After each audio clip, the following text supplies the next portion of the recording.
So in less than an hour, everyone in Durham will be required to wear a mask or some sort of face covering in public. Mackenzie Stasko is live in Durham tonight. And Mackenzie, the bottom line here is if you're around other people, you are expected to cover your face one way or another.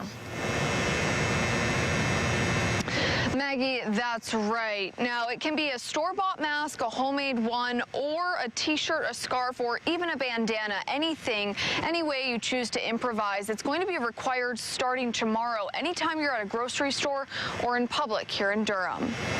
Some people are already wearing them, but starting Monday, masks or face coverings will be required in Durham. The tighter we have things now, the quicker we'll be able to get out of all of this quarantine. So I think that that's a great idea. The city's stay-at-home order now says you'll have to wear one anytime you're in public or around people you don't live with, in places where it's difficult to social distance, such as grocery stores, gas stations, and pharmacies.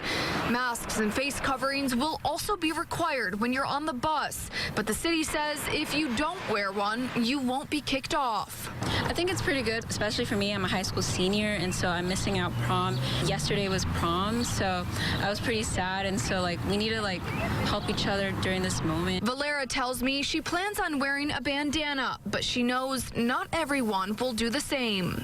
I think, there's always some people who don't want to follow. I know, in Raleigh, they had protests of want to reopen, and see, I totally disagree with that. We should wait. Our health comes first. It's part of the American way to not want their kind of freedoms taken away, and I think people are seeing it in that way, but I think that's a very kind of selfish way to see it. This is bigger than each of us individually. It's about the worldwide pandemic that's going on. This doesn't affect an individual, it affects everybody.